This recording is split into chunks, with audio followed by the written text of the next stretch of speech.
Minha irmã me abandonou e chamou o conselho tutelar depois que nossos pais faleceram, porque o marido dela ameaçou deixá-la se ela me acolhesse. Anos depois, ela apareceu grávida e desabrigada depois que ele a traiu. Há 6 anos, quando eu tinha 16, meus pais morreram em um acidente de carro. Foi repentino e horrível e não quero entrar em detalhes porque ainda dói demais pensar nisso. O que importa é que, depois do funeral, eu não tinha para onde ir, e minha irmã Haley, que tinha 28 anos na época e era casada, era a única família que me restava e que poderia me acolher. Lembro-me de estar sentado no escritório do advogado depois que tudo foi resolvido com o testamento, o seguro e toda aquela papelada. Haley estava lá com o marido dela, Mark, e eu simplesmente presumi que iria morar com eles. Porque para onde mais eu iria? Eles eram minha única família. O advogado estava falando sobre os documentos de tutela, e Haley ficava olhando para o Mark, e o Mark ficava balançando a cabeça e fazendo umas caretas, como se tivesse sentido um cheiro ruim. Eu não entendi o que estava acontecendo no começo, porque ainda estava em choque com tudo. Então, Haley me chamou de lado depois da reunião e me disse que não poderia me acolher porque Mark não queria crianças em casa e eles não estavam prontos para esse tipo de responsabilidade. Ela disse que sentia muito,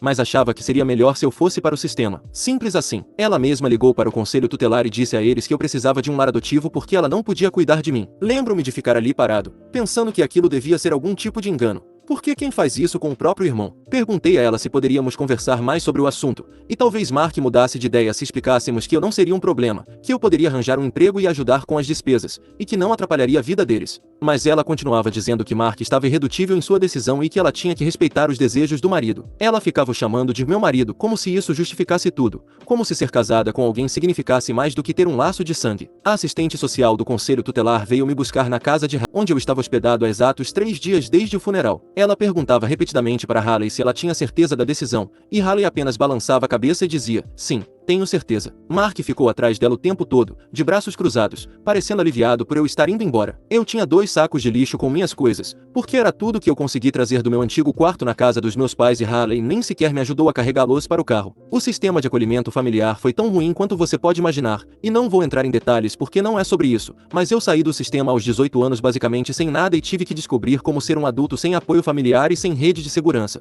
Trabalhei em 2 empregos enquanto fazia faculdade comunitária e depois me transferi para uma universidade estadual, onde trabalhei no refeitório e fiz empréstimos para todo o resto. De alguma forma, consegui me formar. Agora tenho 22 anos, meu próprio apartamento e um emprego decente em uma pequena empresa. Não sou rico, mas sou estável e construí uma vida da qual me orgulho, embora tenha sido difícil pra caramba chegar até aqui. Eu não falo muito com Haley, talvez uma mensagem de texto em aniversários e feriados, mas é só isso. Honestamente, prefiro assim. Porque ver o nome dela no meu celular ainda me embrulha o estômago. Semana passada, Haley me ligou chorando, e quero dizer, chorando de verdade. Mal conseguia falar. No começo, pensei que algo terrível tivesse acontecido, como se alguém tivesse morrido ou ela tivesse se machucado. Ela soluçava e dizia que precisava de ajuda e não tinha quem recorrer, e eu tentava acalmá-la o suficiente para entender o que estava acontecendo. Finalmente, ela conseguiu me contar que Mark a havia traído e abandonado, e que ela estava grávida, com um parto previsto para dali a 2 meses, sem dinheiro e sem ter para onde ir aparentemente. Mark vinha tendo um caso com alguém do trabalho há meses e quando Haley descobriu e o confrontou, ele simplesmente fez as malas e foi morar com a outra mulher. Ele disse a Haley que nunca quis ser pai e que o bebê não era mais problema dele, e que estava pedindo divórcio. Haley foi dona de casa durante todo o casamento,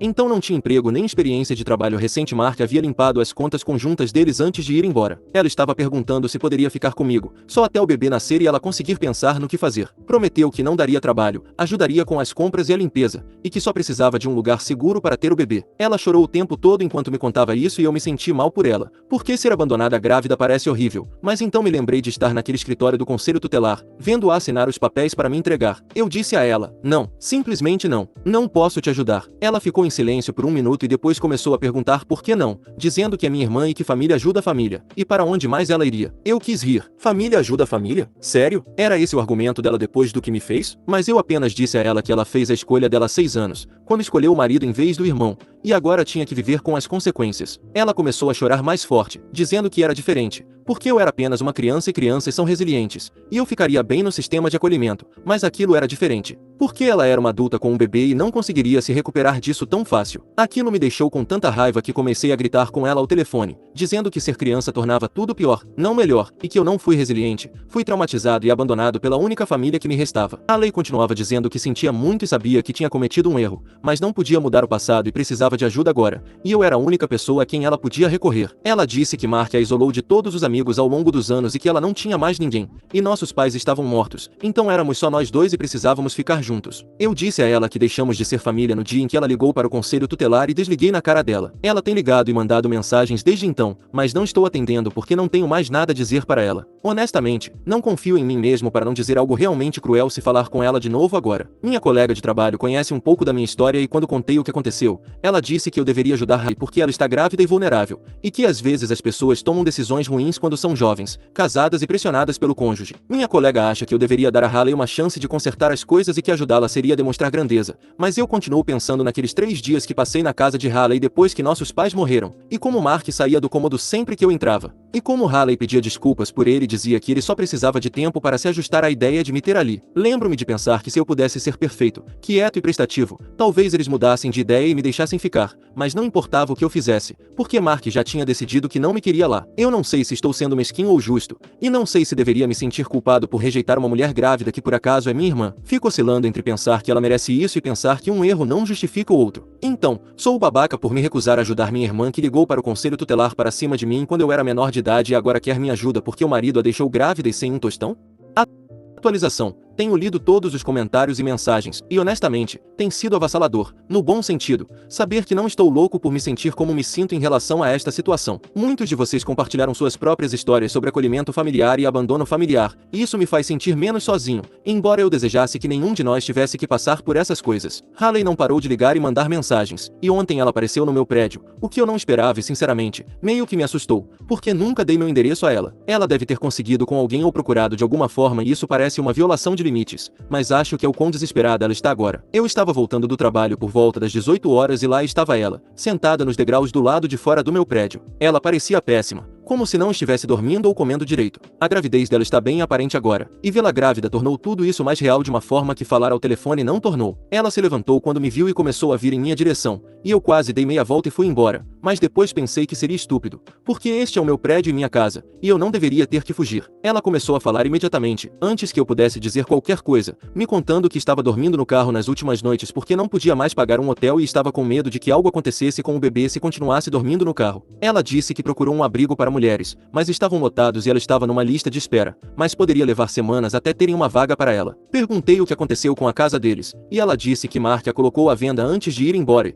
Como os nomes de ambos estavam na hipoteca, ela não pôde impedi-lo. O corretor de imóveis disse a ela que teria que sair até o final desta semana. Todas as coisas deles estavam em um depósito, exceto o que ela conseguiu colocar no carro, e ela estava vivendo de fast food e dormindo em estacionamentos. Ela estava horrível. Hayley ficava repetindo por favor, sem parar e estendendo a mão como se quisesse agarrar meu braço, mas sem realmente me tocar, e eu podia ver que ela estava chorando, mas tentando não me deixar ver. Ela disse que sabia que não merecia minha ajuda depois do que fez, mas não estava pedindo por ela mesma, estava pedindo pelo bebê dela, que não fez nada de errado e não merecia nascer em um carro ou em um abrigo. Isso me atingiu mais do que quero admitir, porque ela está certa, o bebê não fez nada de errado, mas por outro lado, eu também não tinha feito quando tinha 16 anos e precisei de ajuda. Eu disse isso a ela, e ela disse que sabia, que sentia muito e que vinha pensando no que fez todos os dias desde que Mark foi embora, porque agora ela entendia como era não ter para onde ir e a quem recorrer. Ela disse que Mark a convenceu na época de que eu estaria melhor no sistema, porque eles tinham recursos e programas para ajudar crianças como eu, e que ficar comigo apenas me tornaria dependente em vez de aprender a ser independente. Ela disse que acreditou nele porque era jovem e estúpida e queria manter seu casamento feliz,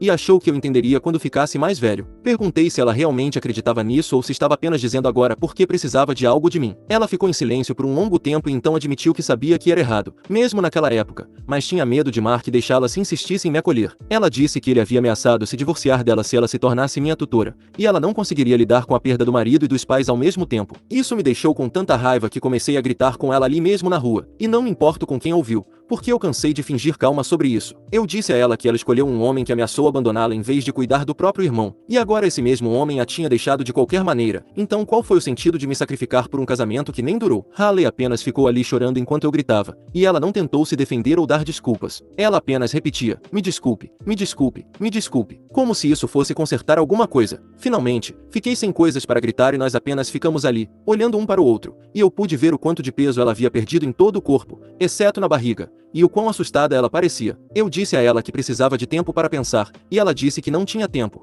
que precisava sair até sexta-feira e já era terça. Eu disse que isso não era problema meu e ela sentiu e disse que sabia, mas perguntou se poderia me dar seu novo número de telefone, já que teve que cancelar o plano antigo e estava usando um telefone pré-pago agora. Ela escreveu o número em um pedaço de papel, me entregou e disse que estaria no McDonald's da Quinta Rua na noite seguinte, se eu quisesse conversar mais, porque eles ficavam abertos 24 horas e ela poderia carregar o telefone lá. Então ela voltou para um Honda Civic todo acabado, que eu suponho ser onde ela estava dormindo, e foi embora. Subi para o meu apartamento e liguei imediatamente para meu amigo Nathan, que conheço desde a faculdade comunitária, e contei tudo o que havia acontecido. Nathan conhece toda a minha história porque somos amigos há anos e ele é uma das poucas pessoas em quem confio completamente. Ele ouviu tudo e depois disse que achava que Haley estava recebendo o que merecia, mas que isso não significava que eu tinha que deixá-la sofrer só para provar um ponto. Ele disse que, se eu quisesse ajudá-la, deveria fazê-lo porque eu queria ajudar, não porque ela era família ou porque me sentia culpado. Ele também disse que se eu não quisesse ajudá-la, isso também era válido, e eu não deveria deixar ninguém me coagir a fazer algo com que não me sentisse confortável. Nathan sempre dá bons conselhos porque não tenta me dizer o que fazer,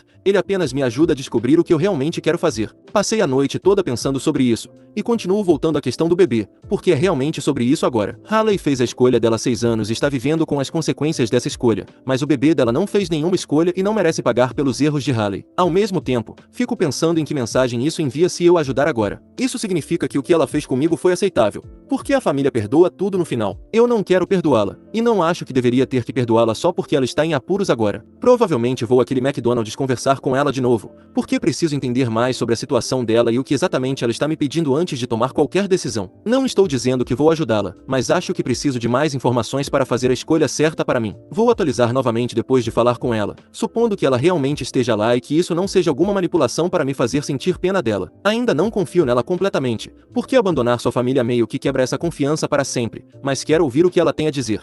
Edição 1. Alguns de vocês nos comentários perguntaram por que ela não consegue assistência do governo ou ajuda dos serviços sociais, e eu perguntei isso a ela ontem. Ela disse que se inscreveu para tudo que pôde pensar, mas a maioria dos programas tem listas de espera, e a assistência emergencial que conseguiu cobrirá apenas mais alguns dias em um hotel. Ela está tentando arranjar um emprego, mas está grávida de 8 meses e a maioria dos lugares não contrata alguém que está prestes a tirar licença maternidade. Atualização 2. Bem, fui ao McDonald's ontem à noite e Haley estava lá, exatamente como disse que estaria, sentada em um canto com o celular conectado na tomada e uma xícara de café que parecia estar tomando há horas. Ela me viu entrar e acenou, mas não se levantou, e percebi que ela estava tentando não parecer muito ansiosa ou desesperada, embora nós dois soubéssemos que ela era ambas as coisas. Peguei um café para mim e sentei à frente dela, e apenas nos olhamos por um minuto, sem saber como começar a conversa. Ela parece ainda pior de perto, e pude ver que ela tinha chorado muito, porque seus olhos estavam inchados e vermelhos. Suas roupas não servem mais direito por causa da gravidez, e ela está usando um moletom enorme que provavelmente era do Mark. Finalmente, pedi a ela para explicar exatamente o que precisava de mim e por quanto tempo, porque eu não tomaria nenhuma decisão sem saber todos os detalhes. Ela disse que precisava de um lugar para ficar até o bebê nascer e talvez algumas semanas depois disso, enquanto se recuperava e pensava nos próximos passos. Ela esperava conseguir uma moradia subsidiada, mas a lista de espera era longa e ela precisava de um endereço para receber correspondências e benefícios. Haley disse que dormiria no meu sofá e não esperaria que eu fornecesse comida ou qualquer outra coisa, apenas um teto sobre sua cabeça e acesso a um banheiro e chuveiro. Ela prometeu que não traria nenhum drama para minha vida, não receberia visitas e respeitaria quaisquer regras que eu estabelecesse. Ela também disse que faria tarefas domésticas e cozinharia para compensar sua estadia e não seria apenas um fardo esperando que eu cuidasse dela. Perguntei o que aconteceria depois que o bebê nascesse e ela se recuperasse, e ela disse que não sabia, mas esperava que pudéssemos reconstruir algum tipo de relacionamento como irmãos. Ela disse que perder Mark a fez perceber que havia jogado fora a única família de verdade que lhe restava por alguém que no fim das contas, nunca a amou de verdade, e ela queria tentar consertar o que quebrou entre nós. Isso me irritou, porque parecia que ela só se importava em reconstruir nosso relacionamento agora que não tinha mais ninguém e eu disse isso a ela. Ela admitiu que provavelmente era verdade, mas disse que às vezes é preciso perder tudo para perceber o que realmente importa, e ela esperava que não fosse tarde demais para importar para mim novamente. Perguntei por que ela realmente escolheu Mark em vez de mim naquela época, e se estava sendo honesta sobre as ameaças dele de abandoná-la. Ela ficou em silêncio por um longo tempo e então disse que não era apenas sobre Mark ameaçando o divórcio, era também sobre ela ter medo de criar um adolescente quando não tinha ideia do que estava fazendo. Ela disse, nossos pais nunca a ensinaram a ser responsável por outra pessoa, e ela estava apavorada de estragar minha vida ainda mais do que já estava. Haley disse que Mark facilitou a escolha por ele porque ele deu uma desculpa para evitar assumir a responsabilidade por mim quando ela já estava sobrecarregada pela dor e pelo medo. Ela disse que se convenceu de que o acolhimento familiar seria melhor para mim porque o sistema tinha profissionais treinados que sabiam como ajudar crianças a lidar com traumas e perdas. Eu disse a ela que isso era desculpa, pois ela poderia ter aprendido a me ajudar e poderíamos ter resolvido juntos, mas, em vez disso, ela escolheu o caminho mais fácil e me abandonou quando eu mais precisei dela. Ela concordou que sim e disse que vivia com a culpa dessa escolha todos os dias desde então, mas especialmente desde que Mark foi embora, porque agora ela sabia como era ser descartada por alguém em quem confiava. Conversamos por mais de 2 horas, e aprendi mais sobre o casamento de Haley do que jamais quis saber. Aparentemente, Mark era controlador e manipulador, e lentamente a isolou de todos de quem ela era próxima, incluindo alguns amigos do ensino médio e da faculdade que poderiam tê-la ajudado agora se ela não os tivesse cortado de sua vida anos atrás porque Mark não gostava deles. Ele a convenceu a largar o emprego depois que se casaram, dizendo que ganhava dinheiro suficiente para os dois e queria que ela se concentrasse em ser uma boa esposa. Então, ele usou o fato de ela não trabalhar como uma arma contra ela sempre que brigavam, dizendo que ela era inútil e não conseguiria sobreviver sem ele. Quando ela mencionava ter filhos, ele encerrava a conversa e dizia que não estavam prontos financeiramente, embora definitivamente estivessem. Haley disse que começou a querer mais filhos à medida que envelhecia, mas Mark continuava dando desculpas e adiando,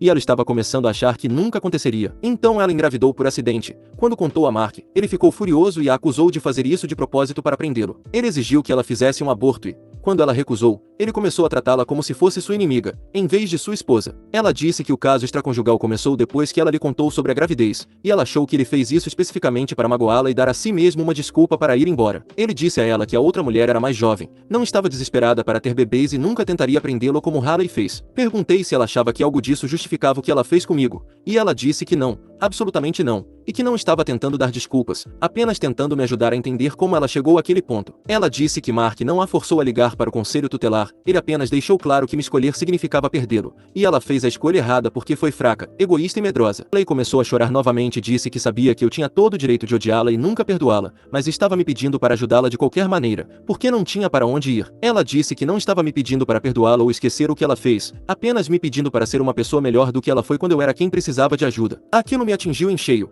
porque era exatamente com o que eu vinha lutando esse tempo todo. Eu a ajudo porque é a coisa certa a fazer ou a deixo enfrentar as consequências de suas escolhas sozinha. Ela estava certa de que ajudá-la me tornaria uma pessoa melhor do que ela foi, mas eu não sabia se queria ser uma pessoa melhor ou se queria que ela sofresse da mesma forma que eu sofri. Eu disse a ela que precisava de mais tempo para pensar, e ela disse que entendia, mas me lembrou que estava morando no carro em tempo integral. Ela me deu a chave de um depósito onde estavam suas coisas e disse que, se algo acontecesse com ela, eu deveria vender tudo e ficar com o dinheiro como pagamento por todos os aniversários, feriados e formaturas que ela perdeu. Isso me fez começar a chorar, o que eu não esperava e definitivamente não queria fazer na frente dela, mas pensar nela morrendo no parto no banco de trás de um Honda Civic simplesmente quebrou algo dentro de mim. Haley estendeu a mão sobre a mesa, tocou a mim e disse que sentia muito por me colocar nessa posição, e que sabia que não era justo me pedir isso depois do que ela fez. Afastei minha mão porque ainda não estava pronto para contato físico vindo dela, mas disse que lhe daria uma resposta até hoje. Ela sentiu e disse, obrigada por sequer considerar, e que não importava o que eu decidisse, ela queria que eu soubesse que estava orgulhosa do homem que me tornei, apesar de não ter tido nenhuma ajuda dela. Saí do McDonald's mais confuso do que quando entrei, porque conversar com ela a fez parecer mais humana e menos como a vilã que eu carregava na minha cabeça há 6 anos. Ela ainda era a pessoa que me abandonou, mas também era uma mulher grávida assustada e sem ter para onde ir, e eu não sabia como conciliar essas duas coisas. Liguei para o Nathan novamente quando cheguei em casa e contei tudo o que conversamos. Ele disse que parecia que Haley havia refletido genuinamente sobre o que fez e entendido quão errado foi, mas que isso não apagava o mal que ela me causou. Ele disse que a questão não era se ela merecia minha ajuda, a questão era se ajudá-la servia aos meus próprios interesses e valores. Nathan me lembrou que eu sempre disse que queria ser o tipo de pessoa que ajuda os outros quando pode e que talvez esta fosse uma chance de provar isso a mim mesmo. Ele também disse que, se eu a ajudasse e desse errado, eu sempre poderia pedir para ela ir embora, e ainda saberia que tentei fazer a coisa certa. Passei a manhã toda pensando nisso e acho que ele está certo. Isso é mais sobre quem eu quero ser do que sobre o que Haley merece. Fico imaginando o bebê dela nascendo em um carro ou em um abrigo, e não consigo conviver com essa imagem, mesmo que Haley tenha causado isso a si mesma. Vou ligar para ela em 1 hora e dizer que ela pode ficar comigo até o bebê nascer e por 2 semanas depois disso. Vou estabelecer limites rígidos sobre o que espero dela e o que acontecerá se ela quebrar minha confiança novamente. Isso não significa que eu a perdoo, e não significa que somos família novamente. Significa apenas que estou escolhendo ajudar porque é quem eu quero ser. Atualizarei novamente assim que ela se mudar e eu vir como isso realmente funciona na prática, porque tomar essa decisão e conviver com ela provavelmente serão coisas muito diferentes. Pequena atualização rápida porque algumas pessoas perguntaram sobre a situação financeira de Haley e por que ela não consegue dinheiro de Mark. Em palavras simples, ele limpou todas as contas às quais Haley tinha acesso, e o divórcio está em andamento e levará um bom tempo para ser concluído. Atualização 3. Haley está hospedada comigo há 5 dias e tem sido estranho, tenso e surpreendentemente tranquilo, tudo ao mesmo tempo. o que eu não esperava. Quando tomei a decisão de deixá-la dormir no meu sofá, pensei que seria horrível e constrangedor a cada minuto, mas na verdade tem sido mais normal do que eu imaginava. Talvez seja porque agora somos ambos adultos, em vez de ela ser uma adulta e eu uma criança traumatizada. Ela tem cumprido a promessa de não me atrapalhar e fazer tarefas pelo apartamento. Quando volto do trabalho, ela geralmente limpou alguma coisa ou começou o jantar, e sempre pergunta se pode antes de fazer qualquer coisa, como usar a máquina de lavar ou tomar banho. É quase como se ela fosse uma colega de quarto educada que por acaso é minha irmã afastada, em vez do membro da família que me abandonou. A primeira noite foi a mais difícil porque eu ficava acordando e lembrando que ela estava lá, sentindo raiva por isso, mesmo que eu tivesse escolhido ajudá-la. Ela tenta conversar durante o jantar, mas não insiste quando não estou a fim de papo. Ela me conta sobre consultas médicas e preparativos para o bebê, e pergunta se preciso de algo da loja quando ela sai, mas não tenta agir como se fossemos próximos ou como se tudo estivesse bem entre nós. Agradeço por isso, porque não estou pronto para fingir que este é um relacionamento normal de irmãos. Ontem ela teve uma consulta médica e perguntou se eu poderia levá-la, porque pegar ônibus tão grávida estava ficando difícil para ela. Eu disse que sim, porque parecia um pedido razoável e o consultório médico ficava a apenas 15 minutos do meu apartamento. A consulta correu bem, o bebê estava saudável e previsto para nascer em cerca de 3 semanas. Enquanto estávamos na sala de espera, Haley apontou para um cartaz sobre depressão pós-parto e perguntou se eu achava que ela seria uma boa mãe, considerando como lidou com a responsabilidade por mim. Isso me pegou de surpresa, porque eu não tinha realmente pensado nela como uma futura mãe, apenas como minha irmã que precisava de ajuda temporária. Eu lhe disse honestamente que não sabia, porque ser mãe era diferente de ser tutora do seu irmão adolescente, mas que ela parecia se importar em fazer o certo pelo bebê dela, o que foi mais do que ela fez por mim. Ela sentiu e disse que vinha pensando muito nisso e se perguntando se ter seu próprio filho a ajudaria a entender o quão terrivelmente ela falhou comigo. Haley disse que estava lendo livros sobre paternidade e fazendo cursos online sobre cuidados com recém-nascidos porque queria estar preparada desta vez, em vez de fugir quando as coisas ficassem difíceis. Ela disse que Mark nunca quis falar sobre paternidade ou preparativos para o bebê e ela percebeu agora que deveria ter visto isso como um sinal de alerta sobre o tipo de pai que ele seria. Não falamos muito sobre Mark, mas quando o nome dele surge, Haley não o defende nem dá desculpas para ele. Ela o chama de ex-marido, embora ainda não estejam divorciados, e se refere a outra mulher como namorada dele, sem amargura, como se estivesse apenas constatando fatos. Acho que ela realmente superou ele emocionalmente, o que provavelmente é saudável. O bebê tem se mexido muito, e às vezes Haley faz uma careta ou coloca a mão na barriga, e consigo ver o contorno de pezinhos ou mãozinhas pressionando contra sua pele. É estranho pensar que em algumas semanas haverá uma pessoa totalmente nova no meu apartamento, que tecnicamente é meu sobrinho ou sobrinha, embora eu ainda não me sinta conectado a ele ou ela. Haley perguntou se eu queria sentir o bebê chutar, e eu disse não, porque isso parecia íntimo e familiar demais para o ponto em que estamos agora e para a reconstrução de qualquer relacionamento que possamos ter. Ela pareceu desapontada, mas não discutiu nem tentou me convencer, o que apreciei, porque respeitar meus limites é importante para que isso funcione. Haley parece entender que não estou pronto para criar laços com ela ou agir como se fossemos próximos, e ela não força conversas francas nem tenta relembrar nossa infância. Ela se concentra em coisas práticas, como consultas médicas, preparação para o bebê e encontrar um lugar para morar depois que se recuperar do parto. Ela tem se candidatado a apartamentos e pesquisado opções de creche e programas de assistência do governo para poder se sustentar e ao bebê assim que estiver pronta para trabalhar novamente. Acho que ela está sendo realista sobre sua situação e não espera que eu cuide dela indefinidamente, o que é bom, porque eu não faria isso de qualquer maneira. O contrato de aluguel deste apartamento está no meu nome. Trabalhei duro para construir uma vida estável aqui e não estou disposto a colocar isso em risco assumindo responsabilidade de longo prazo por Haley e seu bebê. Estou ajudando-a nesta crise porque é a coisa certa a fazer, mas depois que o bebê nascer e ela se recuperar, ela precisa descobrir seu próprio caminho. Acho que ela sabe disso e aceita, porque não me perguntou sobre ficar mais tempo nem insinuou que espera que isso se torne permanente. Ela fala sobre seus planos futuros como se envolvessem ela e o bebê encontrando seu próprio lugar e construindo sua própria vida, que é o que precisa acontecer. Na próxima semana ela tem outra consulta médica, e na semana seguinte é a data prevista para o parto. Então este arranjo temporário está quase no fim. Estou curioso para ver como vou me sentir quando ela realmente for embora e se sentirei falta dela por perto ou apenas aliviado por ter meu espaço de volta.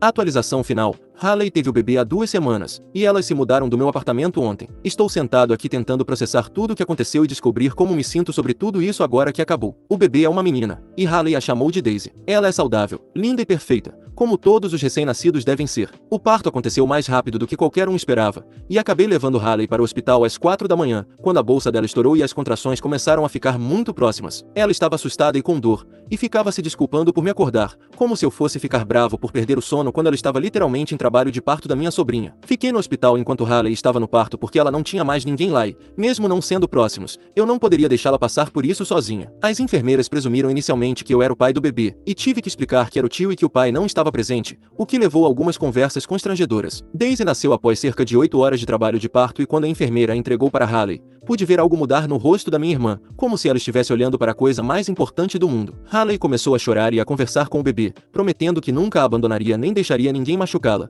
e eu tive que sair da sala porque era demais para eu aguentar. Os primeiros dias depois que voltaram do hospital foram intensos, porque recém-nascidos precisam de atenção constante. Haley ainda estava se recuperando do parto. Ajudei onde pude, com coisas como fazer comida e lavar roupa, mas principalmente tentei não atrapalhar enquanto Haley descobria como ser mãe. Ela foi boa com Daisy desde o início, como se tivesse instintos naturais para cuidar do bebê. Haley amadureceu nos últimos 6 anos, mas observá-la com Daisy me fez pensar que ela realmente pode ser uma mãe decente. Haley foi aprovada para um apartamento em um conjunto habitacional subsidiado que permite crianças e tem creche no local, o que parece uma boa estrutura para uma mãe solo recomeçando. O apartamento é pequeno, mas é limpo, seguro e acessível, e Haley parecia animada por ter seu próprio lugar novamente, mesmo que não seja nada como a casa que ela dividia com Mark. Ela foi aprovada para o programa Assistência Alimentar, Vale Alimentação e Auxílio Temporário enquanto se recupera do parto e depois precisará encontrar trabalho, mas tem alguns meses para resolver isso. Haley parece confiante de que consegue dar um jeito, e eu acredito nela, porque ela tem sido engenhosa e determinada durante todo esse processo. No dia anterior à mudança, Haley perguntou se poderia conversar comigo sobre algo importante, e eu disse que sim, porque não tínhamos tido nenhuma conversa séria desde que Daisy nasceu. Ela me agradeceu por ajudá-la quando eu não precisava e disse que sabia que eu não fiz isso por ela, fiz pelo bebê, e ela respeitava isso. Haley disse que queria que eu soubesse que ter Daisy a fez entender o quão errada ela foi ao me entregar há 6 anos, porque agora ela não conseguia imaginar escolher ninguém ou qualquer coisa em vez de proteger sua filha. Ela disse que finalmente entendeu o que significava responsabilidade familiar e o quão terrivelmente ela falhou nisso quando eu precisei dela. Ela perguntou se havia alguma chance de tentarmos construir algum tipo de relacionamento daqui para frente, não como os irmãos que éramos, mas como os adultos que somos agora. Haley disse que não esperava que eu a perdoasse ou confiasse nela, mas esperava que pudéssemos pelo menos manter contato para que Daisy pudesse conhecer o tio, se eu estivesse disposto a fazer parte da vida dela. Eu disse a Haley que não estava pronto para fazer nenhuma promessa sobre nosso relacionamento, porque ainda tinha muita raiva e mágoa para superar, mas estava disposto a ver como as coisas iriam. Disse que poderia estar interessado em conhecer Daisy à medida que ela crescesse, mas que qualquer relacionamento entre Haley e eu teria que ser construído lentamente com muitos limites. Haley disse que entendia e que era grata por qualquer coisa que eu estivesse disposto a dar, mesmo que não fosse muito. Ela disse que ia se concentrar em ser uma boa mãe para Daisy e construir uma vida estável para elas, e esperava que eventualmente eu pudesse ver que ela havia mudado e se tornado alguém que valesse a pena ter na minha vida novamente. Depois que elas foram embora, limpei meu apartamento e guardei as coisas de bebê que Haley havia acumulado nas últimas semanas, e foi estranho ter meu espaço de volta depois de me acostumar com a presença delas. Pensei que me sentiria aliviado, mas em vez disso me senti meio vazio, como se algo estivesse faltando, mesmo querendo que elas fossem embora. Fico pensando em Daisy e me perguntando que tipo de vida ela terá com Haley como mãe solo tentando reconstruir tudo do nada. Espero que Haley cumpra sua promessa de ser uma mãe melhor do que foi como irmã, porque Daisy merece ter pelo menos uma pessoa em sua família que não a abandone quando as coisas ficarem difíceis. Não pretendo atualizar este post novamente, a menos que algo importante aconteça, porque acho que este capítulo da minha vida está basicamente encerrado agora. Haley e Daisy têm suas próprias vidas para construir, e eu tenho a minha para continuar vivendo, e isso parece o resultado certo para todos os envolvidos. Obrigado a todos que comentaram, compartilharam suas próprias histórias e me deram conselhos quando eu estava tentando descobrir o que fazer. Ajudou saber que outras pessoas entendiam por que essa situação era tão difícil para mim e que eu não estava errado em me sentir em conflito sobre ajudar alguém que me machucou tanto. Ainda não sei se fiz a escolha certa, mas sei que fiz uma escolha com a qual posso conviver, e isso é provavelmente o melhor que qualquer um de nós pode fazer quando estamos lidando com situações familiares complicadas que não têm respostas claramente certas ou erradas.